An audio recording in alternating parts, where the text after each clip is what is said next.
Yo, what's going on, guys? Koi here. Today we're going to be playing again and making a new guide for anime elites squads. Elite squads. Why was it not called elite? Never mind. Let's get into the video, okay? So I've played quite a bit, and this kind of like is super gonna is this guide I hope is gonna be super helpful to you guys, and we're going to talk about everything that you need to do just in order to get started. And then later on, I'm going to get into more in depth details about certain aspects of the game, certain ways to farm, really good methods and stuff like that for certain things. So let's go ahead and dip into it. First things first, whenever you do get started on the game, you do want to have access to your warriors. Now, your warriors over here, this little tab is very useful to actually get your warriors started, and this will tell you exactly what your warriors could do, their skills, and everything like that. The average like start to like a warrior will be like level 10 kind of, because that's when they unlock a second skill that they can spam and do even more damage. But realistically speaking, the max level of a warrior is like level 60, because then you get the 25% stat bonus. You already have every upgrade for every skill, and anything past 60 is just bonus. So to get these warriors like leveled up, start up, all that good stuff, freaking next we would have to actually summon. And I could explain the summoning process because a lot of people do not understand it. It's totally understandable. The summoning system is a little weird looking, but honestly, it's very easy, very understandable. Oh my God, that's Luffy. Oh Lord. Every time I start recording, something just pops up, and I know I'm not gonna get him. Watch. Let's go. Oh my God, I got him. Oh my God, I got Luffy. Okay, we're not beginner's luck. But okay, so as you can see, you look at the pity value, you look at everything like this. I don't exactly understand the pity because this could happen at any moment, but this really just kind of confirms and guarantees you after about 80 pulls, like you're guaranteed a mythic, and then after that, a mythic will spawn. All you have to do is cancel, do it again. I don't understand what the refresh is for because you could just cancel and then start over again, but you could use the refresh to just start it over. I don't understand why you would do that when you could just turn it off and just not do it. I guess the reset would only be if you were to not want any of these characters and you just wanted to waste gems. But realistically speaking, if you just waste like 100 gold, then you don't have to worry about it ever again. So just don't worry about it. Just do that, cancel, and then start over again. And now we have another dude who's a mythic in here, and let's see if we could get him real quick. Oh my God, two mythics in the same starter video. This is why. Okay, pretty crazy. Pretty crazy, my guys. So it's not exactly hard to get any of these guys. And let's go ahead and dip into the... Oh, that's actually enticing. I might do that. I'm not going to do it for the cat dude, though. Just because I don't know how good he is. But I'm biased, so Luffy's Luffy. We'll talk about all this stuff in a second, but first things first, let's keep going with the warrior stuff. So whenever you do get a warrior, you'll notice that their power level is pretty much based off of combat power and their stats. And some characters do have better stats than others. Like for instance, if we actually do talk about Zenitsu right here, Bro is already level 15, but Luffy's almost matching him in damage and way above him in HP, because one, his role, and two, his his levels, stats, his rarity. So of course, like mythicals are going to be the most broken characters at the end of the day, but there still are some characters that retain incredible usefulness that we will talk about in another video. But right now, let's talk about their upgrade system. So the upgrade system is actually dropped by orbs that you could get through souls, and the souls that you get from defeating bosses and enemies. And we'll talk about the best farming methods for souls and stuff like that in another video. So let's go ahead and dip into upgrading this Luffy. As you can see, once you kind of run out of Luffy cards, you would just have to work on something else and try to get more cards later on. There are ways that you can confirm cards, such as saving up to 8,000 gold and then trying to summon after that. And that would also require some gems if you want to confirm and guarantee yourself the correct type of mythical that you want. So that's very important. After that, you can equip the best, and the game will automatically set up the best characters for your entire team. As you can see, we're going to go all the way to 20 here. for Cat Dude, and let's put him on the team too because he's very, very strong. We have a bunch of legendaries and a bunch of other characters that are reaching those levels pretty soon. But like I said, once you get to like a level 60 point, then the character pretty much reaches its max potential. And then after that, beyond that potential is pretty much everything like a bonus and stuff like that. And we'll talk about those systems right now. So these bonus systems you have to unlock actually by continuing the story and moving from area to area. You do not exactly have to complete the quest line in order to get past into these next areas.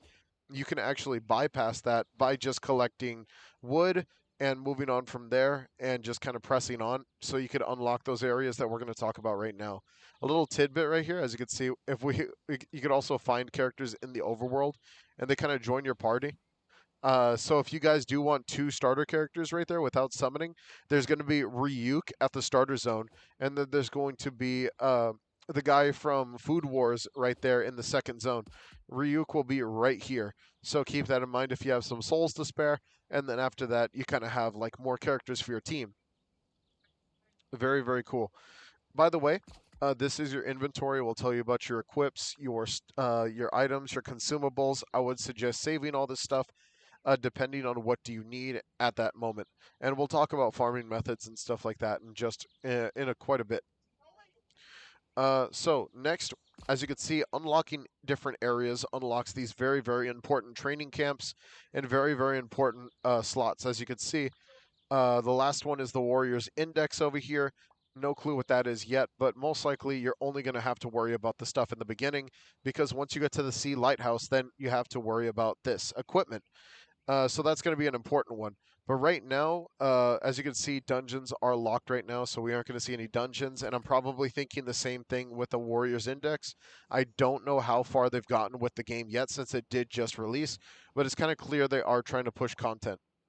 So that is the summoning area, and then once that we go farther, we get into the training area. The training area is very, very important. This is how you actually obtain more slots specifically for your squad based off your squad level. The squad level is very, very important. It's at the bottom of your screen, and you get squad level through killing bosses and stuff like that, and gaining more squad members through this method.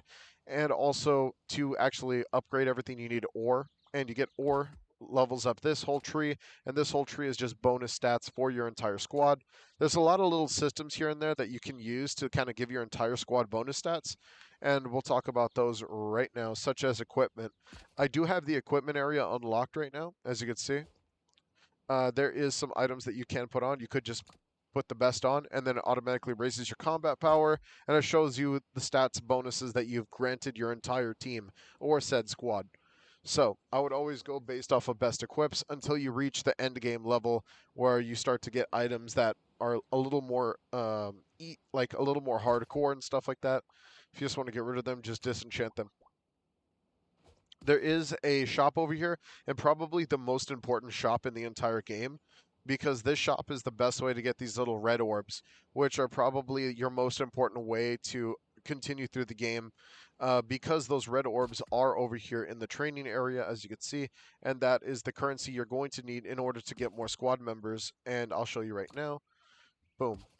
See, I'm going to need 5 for 5% of this, but really you're just going to be pushing squad level in order to get more squad members, because the more squad members, the higher your DPS, no matter what these little stats do and stuff like that. As you can see, I already have 5 squad members. I could have 6 whenever I get my squad level to like level 30.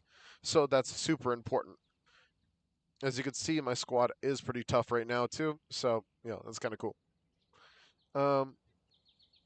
Resources wise, there's not really much you could find in the overworld besides trees and rocks. Trees and rocks do not matter really, because you're going to end up finding trees and rocks in every single area in the entire game. The only thing that does matter is killing bosses. Now, bosses are incredibly important to your actual progression, and I'll let you know why right now, is because your squad level, in order to get this up, you actually need to kill bosses more often than any other character in the entire game. So yeah, that's very, very important to kill bosses. Freaking, as you can see, we have Frieza right here. Once you defeat Frieza, then you'll see that I gain a good amount of squad EXP right here.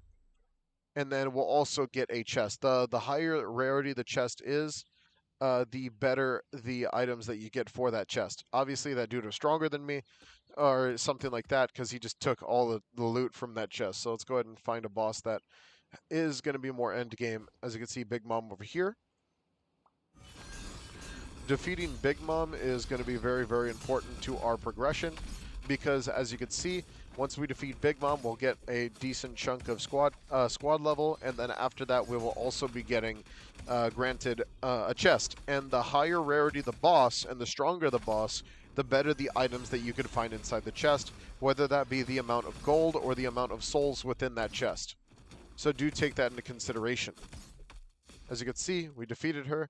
Now, boom. You can only open about 3 chests a day, and it does seem that if you are gonna farm chests, I would definitely farm the stronger bosses.